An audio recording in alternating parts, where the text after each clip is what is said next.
Hello, welcome, welcome, welcome back to our Bhava Spiritual Mission Sunday broadcast. My name is Ingrid H. Turner. I'm the founder of the Bhava Spiritual Mission, and I am the head minister at the mission as well. And I help run the school that we have for teaching people how to do the amazing stuff that we do. Welcome, welcome. Thank you for showing up and helping to create this sacred space in this sacred container. Real quick, for those of you who really don't know anything about us, maybe you're new to the broadcast, we are a digital church. We are here to help you connect directly with the infinite, and through that connection with divine source energy, help raise the consciousness of the individual and raise the consciousness of the planet, and help propel us into this incredible golden age, this new paradigm that we are in. We are firm believers that the world has changed permanently and dramatically, and we are expanding into our highest expression, expanding into the next highest expression of our planet, our consciousness, our universe. All right, so it is an incredible time to be alive, and I'm so happy to be here doing it with you today. So if you want to learn more about us, you can check out our website. It's bhavamission.org. It's in the description of the video. You can learn more about our organization. You can learn about our school. The school we run is for people who want to show up and do spiritual work, to be spiritual healers, spiritual leaders, mystics, readers. We help you connect with your intuitive gifts, help you heal on a deep level, and then help you take that out into the world, your own voice and your own platform. That's us in a nutshell. So today we're going to have an awesome discussion. I have Yvonn Marie waiting in the wings. Okay, she is one of our leadership ministers. She's one of the pillars of the Bhava Spiritual Mission. She's a board member along with me. She really helps us together, me, her, and Ian. We steer the Bhava ship and try and move in the direction that we're feeling guided to, and Spirit pulls us. And so I'm really excited to have her on today. This discussion today stems from a conversation I had with Yvonn just the other day. What day are we on? Sunday, right? So I drove 14 hours yesterday. I'm a little punchy, but you're just going to bear with me because we're potentially wide open to Spirit. So Yvonn and I had coffee before I left, and we were having this great discussion like we do. And she said something that just really kind of grabbed hold of me, and it both shook me to my core, and it created this sort of feeling of stability inside me that I really needed in that moment. We were talking about chaotic lives, okay? And we were talking about drama and just the stuff that we attract and why we attract it. And she gave this golden nugget, which then I posted on Facebook, as I quoted her on Facebook, and it got, shares all over the place. It was really good. She said, "We attract chaos into our life to help us find our courage. When we find our courage, the chaos goes away." That was a direct download from Spirit that she received. And I was just like, wow, yes, that is it all the way. And we know it was a direct download from Spirit because she had no recollection of what she said when I reminded her of it. She go, wait, what did I say? It's so cool. That's the gift of channeling. When you're channeling Spirit, you're moving out of the way, and Spirit is just moving through you, and you don't remember it. You don't recall it. When I do readings for people will come back to me and they'll say, "Oh my God, you said this and it was so right on." I was like, what did I say? What? It wasn't me. And this wasn't Yvonn either, but it was such an incredible nugget, and it stuck with me. And she said to me at coffee, she said, "I can't wait to see what you do with that, how that grows." And she's right. It did. It landed in my body, and on my 14-hour drive, it expanded. And we're going to have a whole discussion about it, about chaos and drama and the intensity of our lives, and how that can be fodder for spiritual awakening, for spiritual healing, because, we've got even more to say about it. Spirit is just so good and coming right on through. So without further ado, I'm going to bring on Sweet Yvonn, and we're going to play. We're going to talk. Now, what I want you to do is listen in and add to the discussion, add to the conversation. We want to bring you on with us. We're not here to be the preacher, so to speak, and tell you what's up and give you the word of God. We're giving you our word of God, the way God comes through for us, how we understand and interpret message from Holy Spirit. But you're just as tapped in and connected as we are. All you have to do is open up and have a little faith and open up your heart. So open up your heart, open up your body, open up your aura. Let's let Spirit come through, and let's expand on this discussion. Let's feel into this chaos, drama. How is this working in our favor? And how is this, potentially keeping us spun out and way out of touch with source?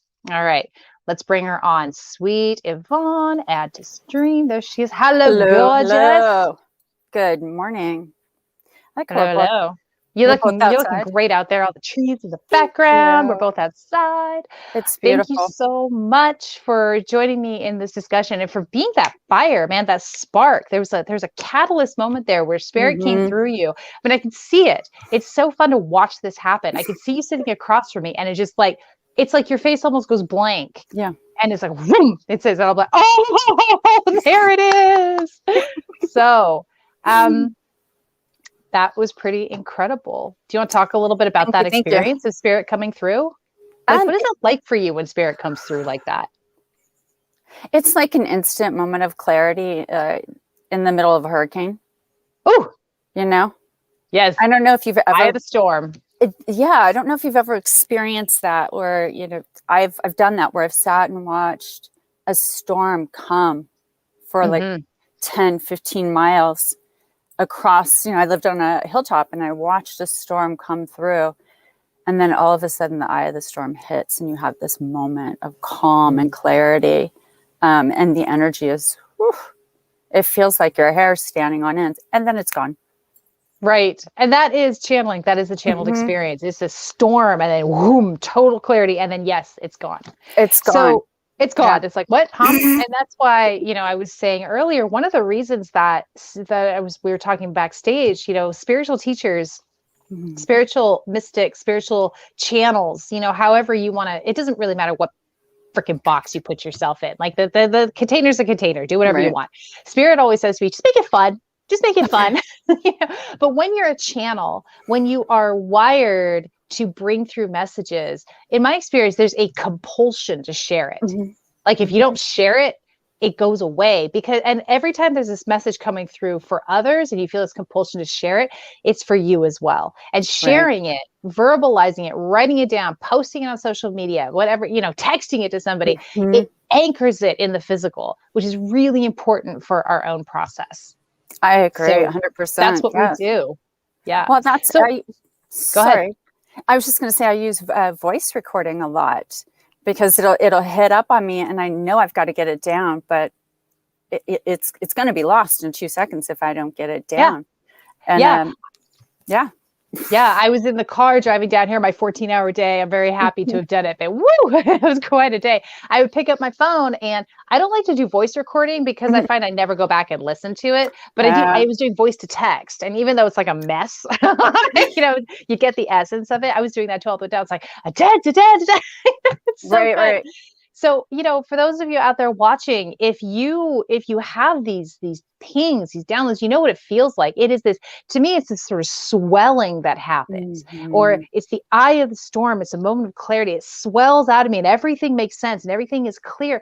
If that's coming through for you from divine spirit, it's not just for you. Right. Your responsibility is to put it out there, to share it with wherever you feel called to share it, whether it's just like maybe with a close friend or maybe out on your social media or whatever it is, because that spirit is, in the ineffable words of Lou Martin, spirit is efficient.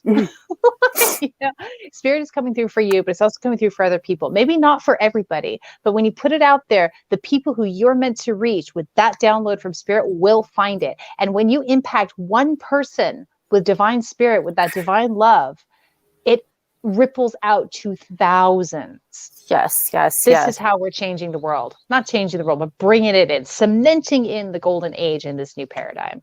Well, we are changing the world. We're changing our world, and by changing our world, we're changing others. It's just a ripple effect, just like you said.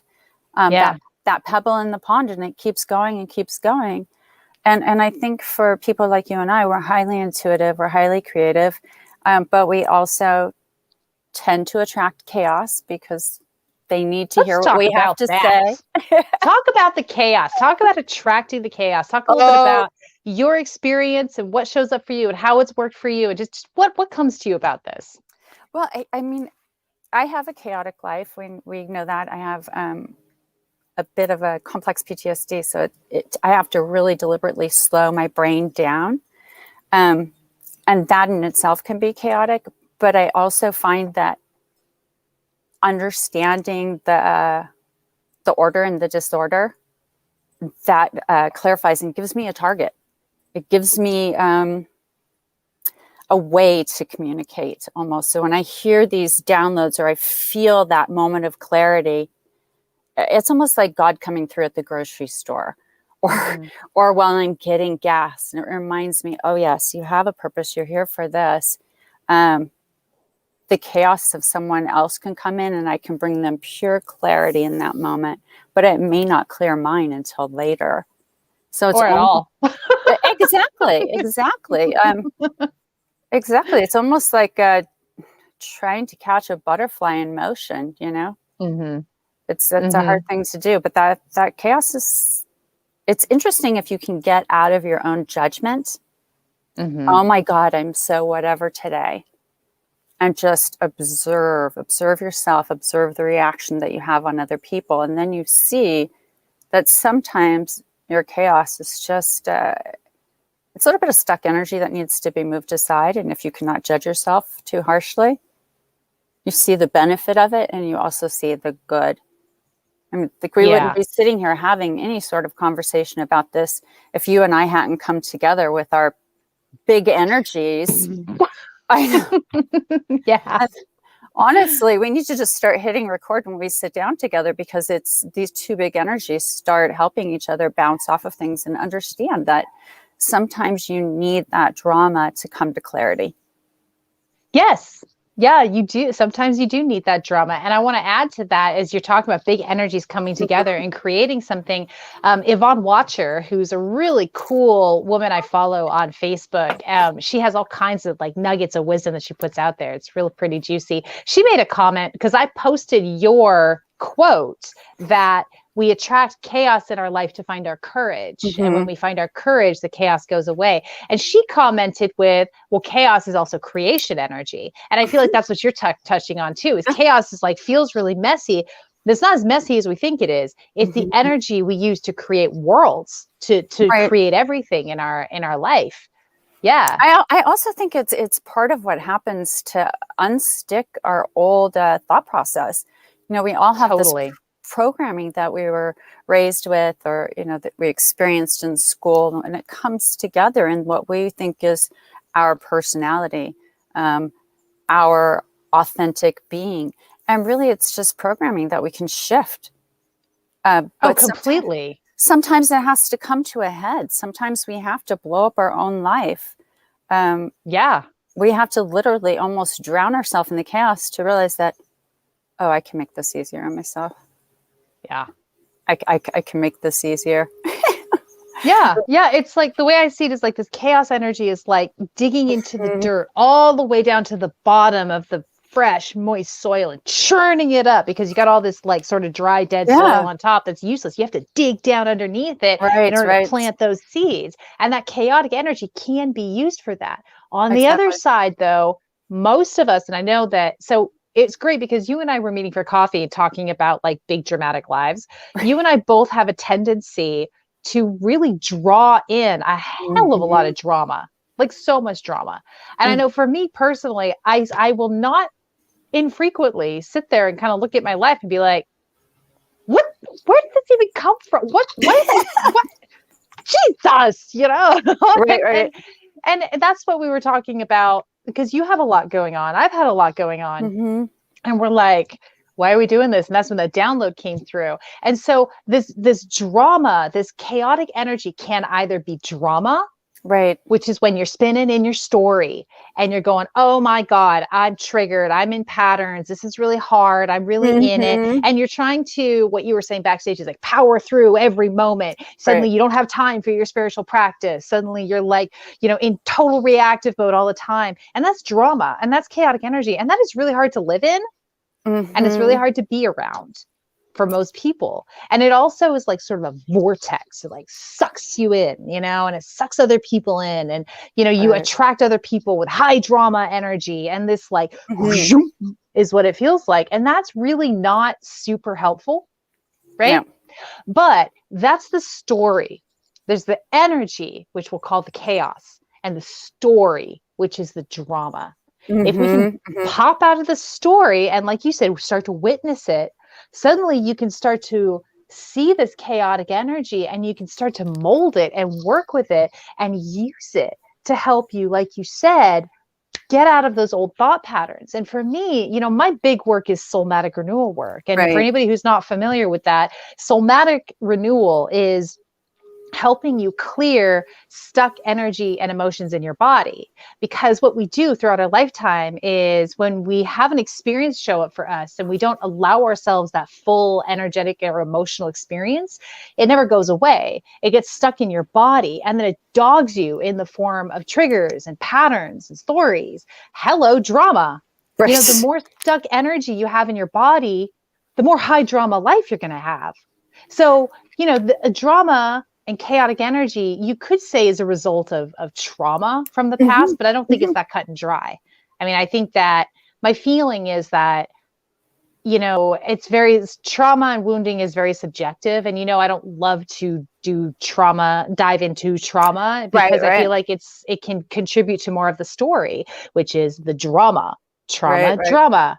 Ooh, wait, there's something pithy coming. It's funny as you were saying that, because, I do often when I'm working through something really heavy, I do identify with the PTSD part, only because I understand that that's a title for a story that explains the big chunks of stuck energy that distract me from the spiritual work I'm here to do. The good thing for me is I see it. So I can have that, I had that beautiful experience with you where we're downloading everything. And I just wish we had a secretary right there. I know. One of these days we'll get one. It's coming. It's coming. Any volunteers? Hello. Call for channel secretary for Yvonn and Ingrid. Come have coffee with us and just let us jam and we'll jot things down. There you go. Chime in. But the funny thing that happened was later on in the grocery store. So we went from this very productive downloading experience where we are, spiritual movers and shakers and doing our thing, to where the disorder in my order kind of unraveled me later in the afternoon. And we can spin on that and be caught up in self-judgment, or we can take a little step back and say, okay, I see you. What are you trying to tell me? And then realize that we're so well served by observing ourselves without that chunk of judgment. Oh, look where I just took myself. Oh, look where I just went. Okay, I see you. What's the message in that? And that, to me, that's where the money is. That's where the money is. And I want to add to that. You're talking about there's a label, and I want to say, let's take away the label, but think of it as it's a container to hold that chaotic energy. PTSD. Okay. So when you are in a story, you are identifying with a container, right? You're identifying with it. But as in this is who I am. I can't change it. There's nothing, that kind of identification. Whereas there are other times when you can take a story, you can take something like a mental construct of what's going on and use it as a box to help you move through a certain segment of your experience. That being said, I believe there comes a time when you don't need the container because you've removed that stuck energy from your body. You move through it and heal it or transmute it. You use it as part of your spiritual tool set. But there, even in the soulmatic renewal work we do, like you've done it with me, there's a period where we play with the story and we go, okay, here we go. Let's figure out the container. Okay, now let's do the work to move through that. So you're talking about what I hear you talking about with the CPTSD is you're really working on allowing that story, if you will, the diagnosis, the label, the story to be a container to help you move through and contain certain segments of this really chaotic energy that shows up in your life. Like you were saying earlier, leaving the house with wet hair could be very triggering for you. Suddenly you're thrown into this chaotic, if you can say to yourself, okay, that's a result of CPTSD. Okay, here we go. We're going to move it. We're going to move into that. We're going to see it. We're going to identify it. We're going to kind of keep moving it. Okay, now we can put it on the shelf. All right, good. We're going. Now we're moving and that's exactly what it is. I think that the using the label helps me feel less like it's mine, which sounds takes the judgment out of it. Exactly. No, I get that. Yeah. It takes the judgment, and it also gives me something to observe. Oh, look what my trauma brain just did. Okay, that's not me. Yeah. That's the trauma brain. And the thing that's the wet hair thing, which may sound crazy to everyone, but I'm okay with that. My hair went from being stick straight my entire life until I turned 56. And then because of a severe illness, it went curly. So that curly thing is different to me. I don't know how to manage it. I don't know how to let it be itself. Like, you know, it's just a little bit less control, which of course, and I'm hearing it right now, you need that. You need to have less control. You need to allow it to be messy. That's so interesting. I feel like there's something really strong, a really strong connection between control, the need to control, and chaos. There is. Like the more need you have to control your life, the more chaos ensues to break you open, because that control is a form of resistance, not allowing life to be lived, not allowing life to unfold as it needs to unfold. And if we've held on to that kind of control, guess what we haven't done? Allowed ourselves our full experience, and boom, stuck energy in the body. You know, as you did whatever it was you did, I got the hard download that chaos is an invitation from spirit. Yes. It is it is an invitation to get really clear about what's important to you. And as we know, my life right now is sideways and upside down. I have to move during a time that's very difficult to find housing in our area. And I have some health challenges. Yeah. But the less energy I put into that, the more I see it as just spirit saying, no, honey, your life is too messy right now. It's too big. It's not authentic. So we're just going to take that whole box that you've been tossing everything in and dump it out. Oh, and shake it and rip it up a little bit. Dump it out. And then we're going to throw it in the recycling. So I have no idea who I'm going to be from my spiritual awakening 4 years ago to this point where I'm being called to step up and be, you know, monk-like and almost make my life so simple that I don't forget the downloads. Yeah. That they stay with me. Well, the downloads, that's the thing about being a channel. They don't stay. You got to write it down. You got to share it. You got to put it out there, because they will never stay with us, because they are not yours. You are That's the why we have these coming through. Yes. Those old things.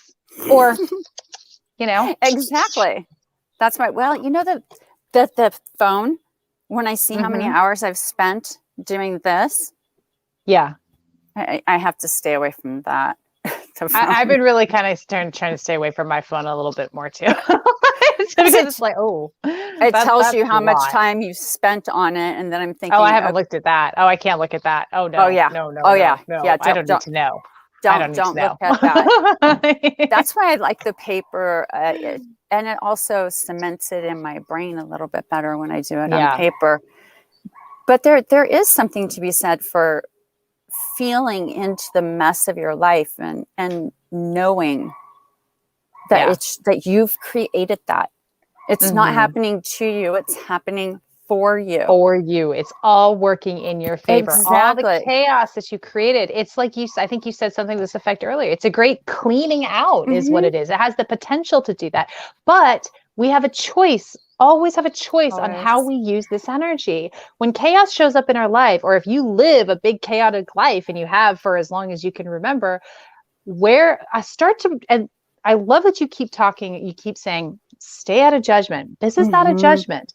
This is not a judgment. But you have to get so honest with yourself and say, okay, where am I being dramatic? Where am I buying into the drama? Where am I slipping into the story? Where am I deciding that it's all terrible when actually it's not? Versus making the choice to say, okay, this is big chaotic energy. It is working in my favor. I'm going to release control, and I'm going to ride the waves and let this energy work for me.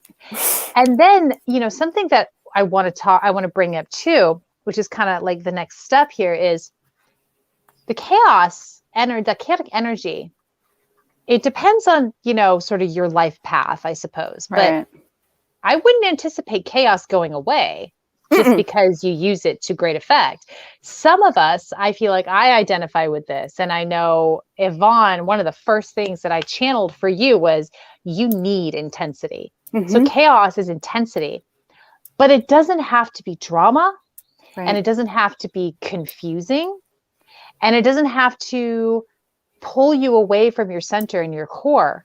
High intensity can be very intentional, Right. can be very joyful, can be really fun. It doesn't have to be stress. It can be fun. It can be excitement. It can be skydiving or, I mean, a mountain climb. It could be all kinds of different things. We're talking about just the energy here. Mm-hmm. So for some people, when you start to really use that chaotic energy and let it heal you, let it dredge up what is stuck in your body, let it clean house, do the work it's meant to do. And I recommend finding a guide to help you with that, to create a container for you to work with that energy really effectively, if that's something that you're experiencing a lot of. Mm-hmm. It has been extremely helpful for me to have a community to help me contain that, and so I can see it, have perspective, because boy, we all have blind spots, right? To see I talk about that all the time. Work with it, yeah. And but for some of you, it may really die down, and it might get really peaceful. Mm-hmm. But for others, that's part of your energetic signature this lifetime. I know it's part of my energetic signature. In my human design chart, I am here to shock people. If that's not chaotic energy, I don't know what is. But that's my whole purpose in life, is to shock people into awakening. Mm-hmm. So what will happen with this chaotic energy potentially is it's going to transform into something that really serves you and feels better as you refuse to buy into the drama and the story and begin to allow the energy to do the great work that it's here to do. What do you have to add to that, Yvonne? Well, I'm sitting here thinking that, part of the problem is that this chaotic energy comes up, and so many of us want our lives neat and tidy and ordered, and we think we do, right? Predictable, easy, and I think that's where we go from chaos. We try and pull into control, and we lose that curiosity piece. And the curiosity piece is one of the most important pieces of our human experience. And so it makes it fun. Exactly. And I also think that, we talk about intensity and how we're not going to have those intensity-free lives. But I think as you and I work together, we work with other people, and we watch these mirrored experiences, and people come to clarity. The chaos doesn't necessarily have to be ours. It could be that part of the reason we're doing, and I know this to be true for me, the reason I'm doing this deep, big, huge healing work is because so many people identify with me in those dark places, those heavy places, those places where the pearls are hidden in the mud. Yeah.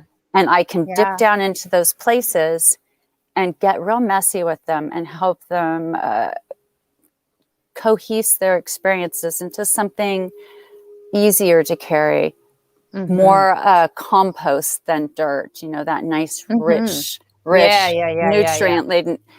And I don't know that I could do that I could dip into those dark places and pop right back out without having any emotional messiness or stickiness. If it wasn't for that chaotic energy so early, that's the order in my ever waning disorder. The label that we use for that CPTSD label, it's just a set of behaviors that comes up after a set of exposures to certain conditioning.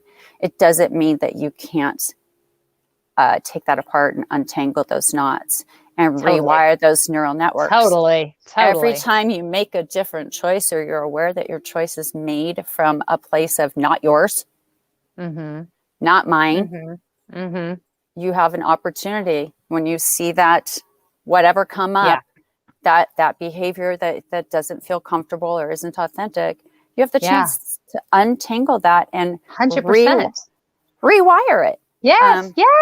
Oh, I'm getting so juiced up and excited over here. Yes. And so on that note, a really simple practice that we have in the Bhava community is we ask ourselves this question when we're in it, when we're spinning, when we're freaking the hell out. How much of this is mine? Right. How much of this is mine? And give it a percentage. Whatever is conditioning, whatever is reactionary response to trauma. Words are freaking hard today, then is going to show up as not yours. And we Right. say, how much of this is mine? And you give it a percentage. And you Right. go, okay, ooh, like 20% of this is mine. And then the visual I like to use, I say, okay, take it out off like a wet jacket. How much lighter do you feel? And then you can go in and really deal with what is authentically yours. This is especially powerful for empaths out there. Who Right. identifies as an empath? all the things, right? So being able to identify what is not yours, it's very easy once you ask yourself that question. You always know. And then you can deal with what really is yours. Because when you're processing energy that is not yours, you will never get through it. You cannot do it. I have to say, so when you used to say that, how much of this is yours, I would always assign myself so much responsibility, because I thought that anything, regardless of what was programmed, what your early childhood exposure, whatever your experiences are, I thought that was my responsibility to undo it, until we started talking about that anything that's conditioning, anything that's what you were it's not yours. And stepping away from that is that it's taking off a wet heavy woolen jacket made in Austria. That's what it's like. That kind of jacket. That's right. That kind of jacket. I just got rid of one of those. But there's something that you said the other day that I'm bringing up my book. Okay. Because she writes these things down, right? I do write these things down. Well, you asked, and you've asked this a couple times during a group that we were doing, how are you? How are you? And really sink into that. That was so important. One day you asked, how am I? And I could not think of one thing. It was just, I'm all the things. All these different things came up that I was not aware I was feeling until I sat down and allowed all the feelings, even the messy ones, whatever they were, to come up. And then I could see, oh, I'm learning how to rewire. I'm doing this. I'm doing that. Oh, okay, I see it. But it all came from sitting down and honestly giving myself that time and space to say, how am I?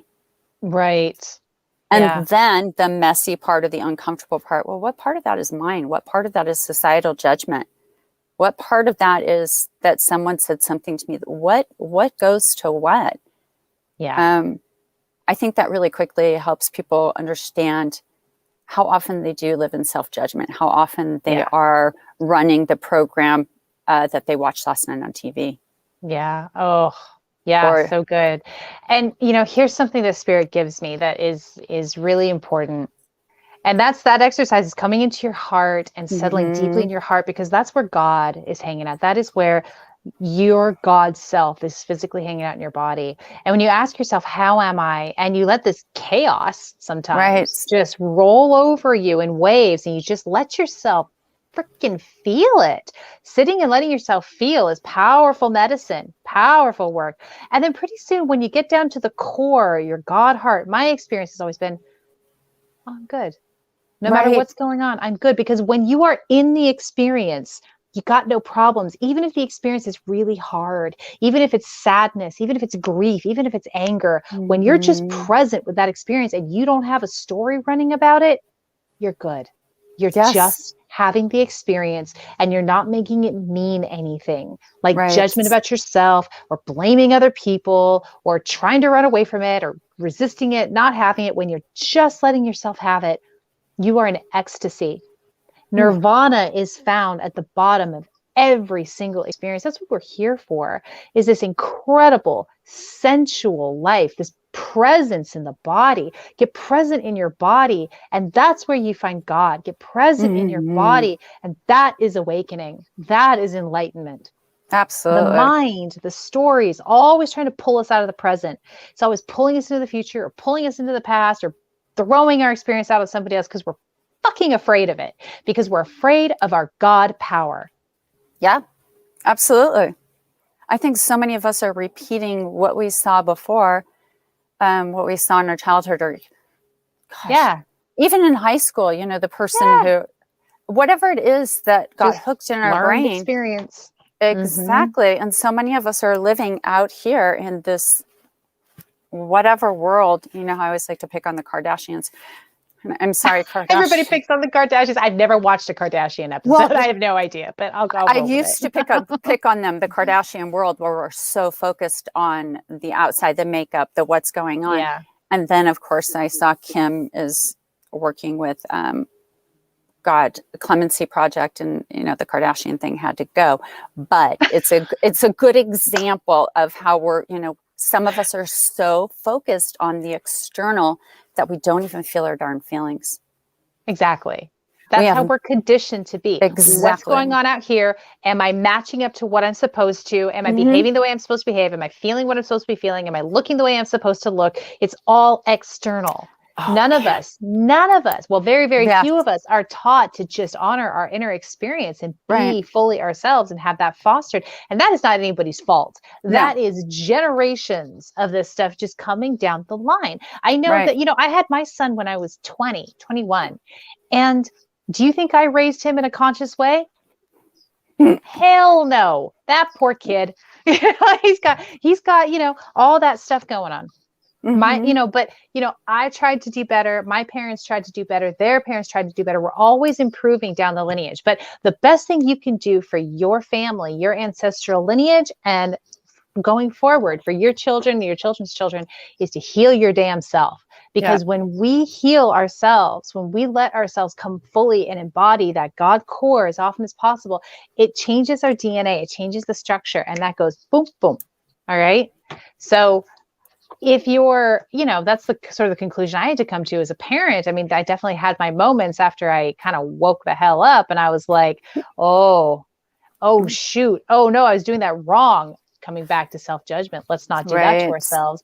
You know, the best I can do is love myself through it, do my own healing. And as it shows up with my son, I do better when I know better, as I know better. And trust that he's having the experience he needs to show up and live his highest expression, just like we had the experience we had to show up and live our highest expression. It is up to the individual to put the pieces together that way, though. Yes, 100%. So my daughter was here earlier. And I watched her do something I used to do. Yeah. And she's trying. Because she learned it. She learned it well from me. And I pointed out to her, I said, hey, what you're doing right now, that's not yours. That's me. You're emulating me. That's what I used to do. Do you remember when we used to do errands like this? You know, and I sat there and told her, and I said, this isn't yours. You can relax into this. You don't have to do things the way I did it, the way you saw me do it.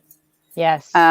Which my generation's different than your generation. And you grew up on the ridge and I grew up, you know, in the Bay Area in San Francisco. And I know one of the things I was told in the 60s was be a lady, you know, act like a lady. Yeah. Don't be fidgety. Don't be this. And what that does to me, for me, was put on this very thick mask of inauthenticity. And I think that's something that we slowly peel off, and until we get to that point that we realize where you don't have to wear makeup, you don't have to color your hair, you don't have to do this, you don't have to do that. If it doesn't matter to you, don't do it. You don't need to decorate your house for this. You don't need to own the latest that. It does. None of the stuff again doesn't matter. All the outside stuff doesn't matter. That brings up a memory I have. When you and I first started working together, I was leading a group. It was well back when we did things in person. Whoa, and I was leading the group, and it was all going fine. And it was. I was talking and blah, blah, blah, and you gave me some feedback, and it was so interesting when you gave me this feedback. You said, that was really great, Ingrid, but I noticed you're twirling your hair a lot. And I was like, so? And you're like, well, it doesn't bother me, but you're not supposed to do that. I was like, what? She goes, well, yeah, because, and then you went, oh, I guess it doesn't matter if you were twirling your hair. And I was like, no, not at all. I was just doing excess talking, feeling a little fidgety, so twirl my hair. And you went, but I was taught that you're not supposed to do that. You know, I saw you have this whole like realization. One of the first times that opened up for you about that conditioning. Right. You were like, that's not mine. That's my mom's. Exactly. Oh my God. And it was just like, your mom didn't mean anything by it. It was what she was taught. So she taught it to you because that's just the way it was. And then you taught it, came to teach it to me. And all of a sudden it was like, oh, never mind. We can stop that right now. Yeah. Kim Fraser is jumping on and she says something important for us. I think we need to know, we were talking about not needing to do the makeup or the house decorating. We don't need to do any of that. And then she goes, or you can. And I think that's really valuable to remember. It's like, we're not talking about don't do that anymore. We're saying you have a choice. You be your authentic self and then take inspired action for what feels yummy and authentic to you. Exactly. Like some days I actually want to put on makeup. Kim's my lady for makeup. I buy my Mary Kay makeup from her. So she's actually taught me how to do some makeup and sometimes I'm like, yes, I'm going to put it on and feel beautiful. And other times I'm like, nope, not going to touch it, not going anywhere near it. Yeah. But it can be day by day, or it can be a lifestyle, and it can be it's all about how are you doing in this moment, going into how are you? Right. And then from that place of really just good, no matter what's going on, when you reach that God core, move from that place. Right. Get into action from that place. Ooh, makeup feels beautiful today, or like I am going to clean my kitchen, or I am not doing a dish. That's the difference between Kim and I. I mean, I love the way she does her makeup and she does her thing. And, but I think it brings her joy. Whereas for me, it was part of the mask of be a lady. So it was, you must look a certain way before you leave the house. Even though when the door closes and you get inside the house, utter chaos ensues. Yeah. So it was these two complete polar different worlds. And the mask that I had to wear to go outside and survive in my family was... Right. So couldn't leave the house without makeup kind of thing. Yeah, exactly. I understand. That was, I wasn't allowed to play with my hair. If I did this or tucked my hair behind my ears, I would get a reaction from my mother. So now... You saw how that trickled down to you, and I didn't want you to get in trouble. Right. Like, I got to tell her not to do her, not to fidget with her hair. You're going to get in trouble for that. And it was that question of why made you go, exactly. I don't know, because. But that was the first part of, taking that Harry Potter moment, pulled that thing out of our head. Nice. And then we realized that, that's not mine, but I see what I did there. Yeah. No judgment. No judgment, but I saw what I did, and I saw the effect that still had on me, and then I can reconstruct it. Yes. Then you can release it, or you can go into your body and see where the energy is stuck around that. Where's my piece of this? Where's the sticking point? Angelina made a comment earlier that is just gorgeous and perfect to beat on. It's hard today to bring on right now because we're talking about the heart and going into the heart. And she said, open up and make a new start. Feel the passion in your beating heart. There's the beat. Okay. Let it out in free expression. Remember, life is a sacred blessing. Boom, baby. Okay. She just summed up all the teachings, all the things. We can go home now. That's great, Angelina. And so remember, life is a sacred blessing, even when it's messy and hurts like hell. Yeah. And if you stay present with that messiness and that hurting like hell, just stay present with it. That's where God is. And that's when you're going to really continue to appreciate that life is a sacred blessing, even in the messy moments. Yeah. Thank you for that, darling. It's like the image I got was, you're going down the river and it's beautiful and you're with all your friends and you're going to hit a Cat 5 rapid pretty soon. Yes. And then, woo! Cat 5 rapid. Okay, there's your chaos. There's your intensity. And then you hit that smooth part. Yes. And knowing how to float with it. I love choice. I love choice too. I was scrolling the comments and that one popped on accidentally. I'm like, there's our new one. Yes, there's our next comment. Yeah. And, I love choice as well. And here's the thing is when we're talking about control and chaos gives us choice. Right. Control gives us no choice. Nothing. Yes. And yet we think we want, like you said earlier, Yvonne, we think we want order. We think we want, things just so and to be predictable and know what's coming. And my God, if we actually had that, how boring would that be? So chaos shows up, this chaotic energy, this intense, kind of energy. It gives us choice. Do I choose to come into the heart and respond from that place? Or do I choose to be in the story of the drama? And here's the thing that I want to say too. There's no wrong choice. No. You are allowed to live your life however you want to live your life. But if you want to live your life in sensual ecstasy with God as your guide, to be riding the wave of spirit, the spiritual will, to be of divine service, the choice is always in the heart, not in the head. And the choice seems to be easy too. It's not as hard as we make it. You know what? It is easy. It just requires making it. We're in the habit of making the ego choice, which is the mind, which is the story choice. But all we have to do is be consistent and break that habit and make the heart choice, which is the God choice in every moment. And we don't have to know what that means. We can just be like, my heart's just pulling me to go for a walk. My heart is pulling me to do the dishes, and watch the magic unfold in your life from that place, just from making those tiny little heart-based decisions. I have a friend, one of my bestest friend, his name is Zach. And he told me this story one time. I just thought it was beautiful. He said he was having a day where he was just cogitating and churning about something. He was just, it was just bugging the heck out of him. He was just in it. And he said he went out for a bike ride or a walk or something and was just riding along. And he heard this voice in his head. The voice said to him, "You could have been in ecstasy all day."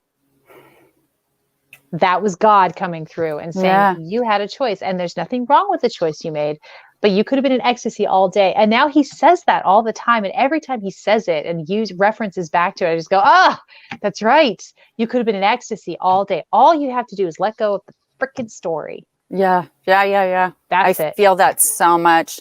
As you know, I'm getting ready to move, and I have no idea where I'm going or what's going to happen. And that's some chaos. Well, it is or it isn't. Because as you remember, I had that vision when we were having coffee. Yeah.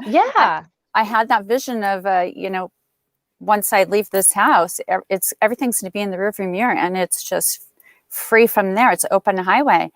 Yeah. And I'm watching myself deconstruct this Real Housewives of Nevada City, because I saw the mug in downtown Grass Valley, which, of course, now makes me sick. Because that was my old life. I'm deconstructing this old life and getting rid of all these things that things outside of me that I thought were important. And now I realize that the magic is us. It's inside of us. There's no thing that's going to make us feel better about our experience or bring us closer to God. It's us. And all these things do is they keep us in the chaos and away from the curiosity. Yeah. I don't need silver to go. Yeah, no, I was going to say the reason that is because you are God. And I mean that literally. Yeah, folks, we mean that literally. You are God. The pure source of God is residing in your chest, in your heart space, in your heart chakra. You are here as God, having the experience of separation. Because when you have not the actual separation from divine source, but the experience of separation.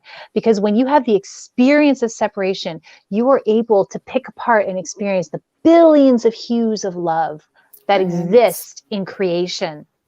And the only way, Spirit tells me that the only way we experience all of that in such minutia is through separating from ecstasy, from that source ecstasy. So no matter what you're choosing the experience of love and creation. Are you here to choose the experience from the heart and expand the consciousness of the planet? Then you know what to do. Yeah. Expand yourself, expand your consciousness. And this is not about doing the right thing or being a better person. It's about what are you called for. Others are not called for that. And they are simply having their human experience, however it shows up for them. And we honor the hell out of that. But if you're called, if you feel the compulsion to be a vessel for divine spirit, to allow God to emerge from your heart, to be a channeler, to be a messenger, you are our people. And that's who we're talking to today. Yeah. Well, I think there's something to be gleaned from anybody who pops up and listens to this. Yeah. But I just saw the whole experience as basically stepping into a shower and choosing to wash the conditioning, the societal programming, washing all of that off. You know how we always talk about getting connected with God and the spiritual downloads. It's like pushing aside a veil. Yeah. And stepping into that place, that little divine place of light. Yeah. And that's kind of what I see, this, like, people who've devoted their lives to God, like you and I have, we've pushed aside that veil. It doesn't mean it doesn't get messy for us. It doesn't mean we're not having the human experience. It just means that we go ahead and... For sure. For sure. Yep. And, sometimes when we're really having that human experience and we are losing sight of coming from the heart, when we forget to go to the heart, when we're in our drama, when we're in our story, sometimes that can leave you open to even harsher judgment because we're putting ourselves out there as be God, be spiritual. Right. And it can also mean that we judge ourselves more harshly for losing connection to the divine. But if you don't lose connection to your heart, how do you connect with your heart? So it's all working in your favor, baby. Exactly. All of it. All of it. I don't think any of us could walk around in that. Think about Gandhi. He had his human trials, very much so. I mean, he was very human. Mother Teresa was very open about her struggles to stay in sync with God. Yeah. We need that. We need that contrast. However it shows up, even if we're monks living in a mountain and we only have 10 possessions, we need the chaos, the contrast, the difficulty surviving the weather. We need whatever challenge it is to make us stronger channels, human beings. To bring us closer to our innate source selves. And when you're in a body, you're not going to merge completely with the divine. You're not going to go back to that ecstasy until you're out of the body. So the thing is, people talk about, I want to be enlightened. I want to reach enlightenment. Baby, that's not a thing in this body. You can awaken, but enlightenment is not a destination. It's a commitment. It's a lifestyle. It's having the awakening to spirit, having that moment of source connection, of bonding once again with that infinite love. But then you sink right back into your human experience and you're like, okay, I'm separate again. Enlightenment is remembering what we learned when we awakened and committing to putting that into practice and to healing and growing and coming closer to our God core and allowing these human experiences to be fodder for what we share about God and the human experience, however that shows up for us, however that authentically expresses itself. That's funny. As you were talking about, I was thinking about the awakening. You've talked often about your awakening and how a year after that you still couldn't function. And I was just telling you about mine 4 years ago, and it's taken me 4 years to really become aware of how the everyday affects my ability to connect. I don't think there's any way we could walk around that wide open to spirit and function. No, you can't function. You can't function in this day and age unless someone was to bring you food and there's just but even then, I mean, when you're not really grounded in the world, when you're up in spirit, I mean, I remember waking up, almost 10 years ago now. God, that's been a long time. What the heck? Okay, human moment. What? Not quite that long, like maybe 7 years ago. I was so ungrounded. I was having the time of my life. I knew all the things. I was with God, and I made no sense to anybody. And I couldn't show up. I couldn't teach. I couldn't guide. I couldn't even read people without becoming exhausted because I had no grounding. I wasn't grounded. And so that's why we ground all the time in the work that we do. That's why I'm so fanatical about it. Is like, hold on. If you're going to be a teacher, if you're going to be a mystic, if you're going to be a guide of any sort, you need to be grounded. You need to be part of the world. The other thing that's been brought up a couple of times, I can't remember by who, it's like, we should start a Bhava, like we should buy a plot of land and have like a Bhava community, a spiritual community. And I always say, I don't feel that, because as a Bhava minister, we need to be in the world spreading the love of God, not holding up. Sort of like being around people who just sort of speak the same language and do the same things and think the same way and feel the same way. Because the other thing is, while we're out there spreading love and living in love to the best of our ability, we are also learning about love and not love from our environment, and thus expanding our own experience of God, experiencing even more of those hues of love that we were talking about earlier. Watching people and how their love language, how that shows up in the world is so valuable. And I can't imagine being isolated and trying to grow your spiritual tool set and, being a better leader, teacher, spiritual Yeah. channel without interacting with people, without watching. I talk about it all the time about how I learned more watching people with severe drinking problems, emotional issues. I learned more in the time that I spent with kids, quote unquote kids. They're people in their late 20s and early 30s, listening to them tell tales about their parenting, their childhood, and then observing how they came together than I did in any course I've taken, except for the work that we've. But watching this from an active perspective or active participant. So I will listen, but most of the time I'm observing from a little bit of distance, asking questions to draw it out, and without judgment, giving people an opportunity to speak. I mean, there's the God power right there. Yes. Opening it up, letting people share their experience, understanding, and being able to take that out into the world. That's magic. It really is. That's magic. That's the work right there. But that's so Angelina. Angelina made another comment that I want to wrap up with because this is really important. She said, when I'm open, I feel like an oracle and I can feel and see all the connections, but it is overwhelming and impossible to sustain. Okay, darling, here's what I want to say to you. You are an oracle. You are open to spirit. It is not impossible to sustain. I do it. Yvonne does it. Our whole community does it. We are open to spirit at all times, and yet we are also totally functional in the world. And it takes practice. It takes some training, and a community is really, really helpful to grab you by the ankles and pull you down and help you anchor in your gifts and anchor in that message. But I know that feeling of it's overwhelming and impossible to sustain. I lived there. You know, I didn't feel like it was possible to live in both worlds, but it is. And not only that, it's to me, it's the greatest work. Like we were just talking about, is to merge those two worlds and to bring our healing into our humanity, to bring spirit into our humanity. That's why we talk about living in partnership with spirit. It absolutely is sustainable. And I understand the feeling of overwhelm that comes. And if you want help with that, I want guidance, Bhava is a container who can help you with that, will help you with that, has helped dozens of people with that. Do you have anything to add to this, Yvonne? Yeah. Well, and of course I do.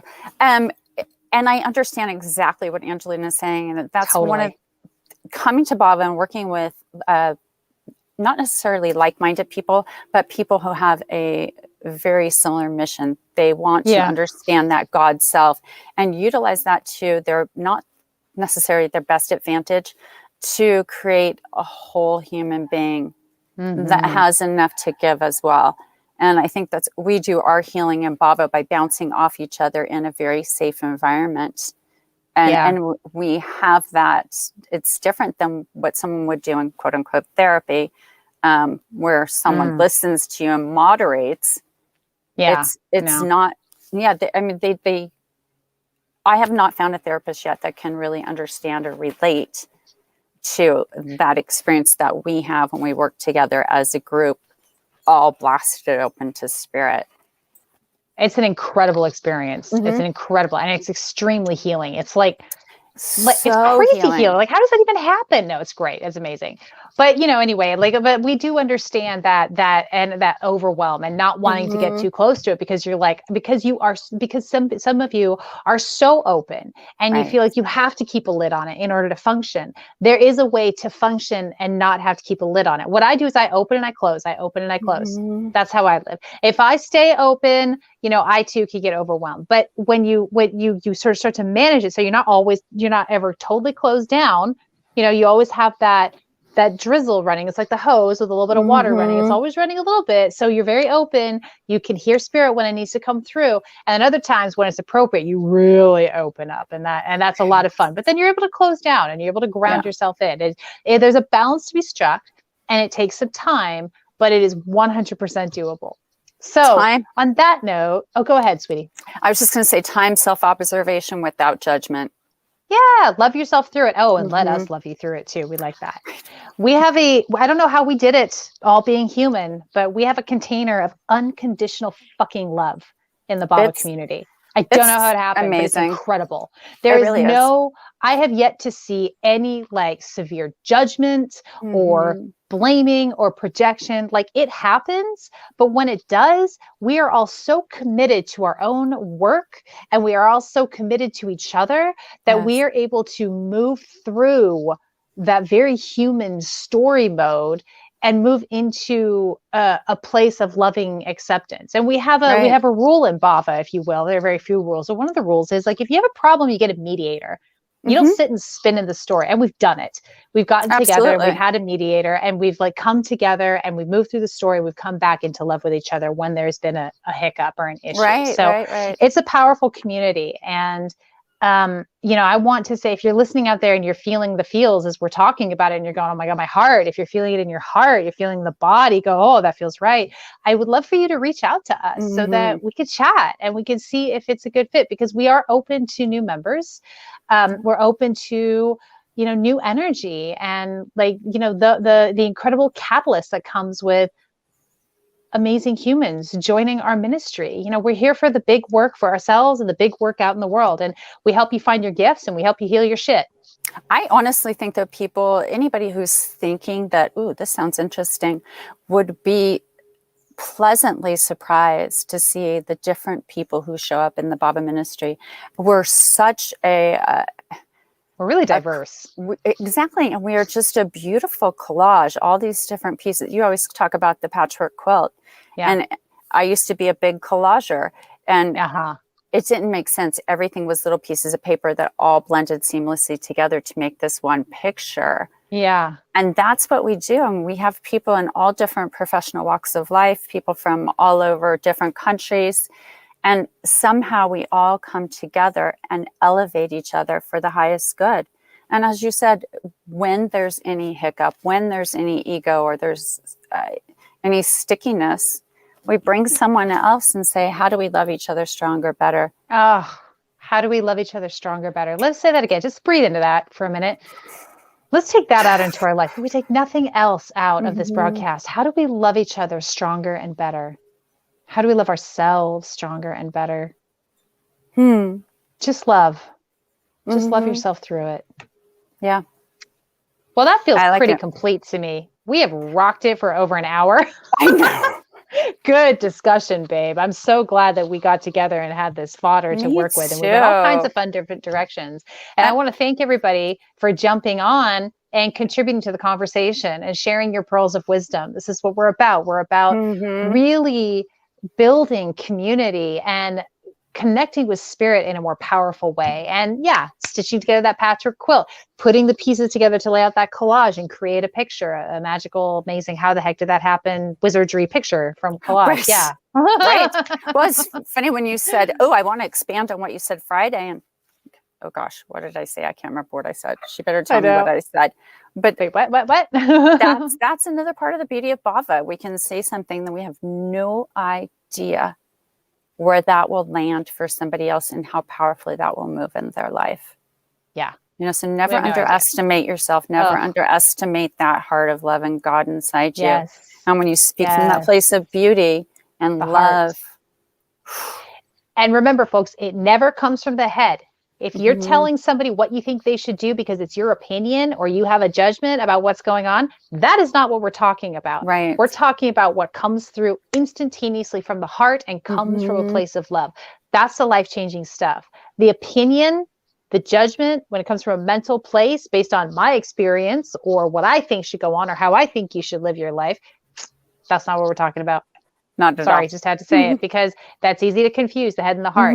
Practice coming into the heart and this stuff will come naturally to you. I have one more thing to add before you shut down. And when you start practicing letting it come from the heart, let it be messy if it wants to be messy.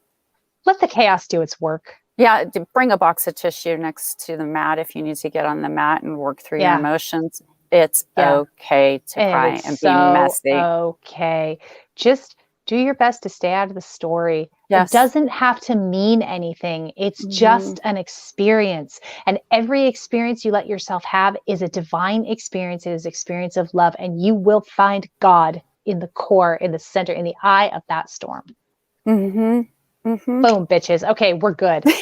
Yvonne, thank you so much for jumping on you. and having this incredible discussion. Thank you, everybody, for jumping on and creating this sacred container, this sacred space. Thank you for sharing your wisdom. If we didn't get to you in the comments, thank you for leaving the comment anyway. Don't worry. You're going to hit the person you need to hit. It's going to tie something together for people who come and watch the replay, who are scrolling through the comments, who are kind of getting the most they can out of this message. If you want to learn more about the Bhava Spiritual Mission, check out the description of this video. Go to our website, bhavamission.org. You can learn more about our organization. If you're interested in joining our ministry, if you want to be a part of this incredible community, this container of unconditional love, then go ahead and send me an email. It's listed on the description of the video. Let's talk. Let's have a little discussion. Let's see if it feels like a really good fit for both of us. If it feels good both ways, baby, you're in. It's on like Donkey Kong. So thank you so much. And Yvonne, thank you. You beautiful human. You beautiful I love you so human. much. I love you. Thank you for watching, everyone. Juicy. Bye.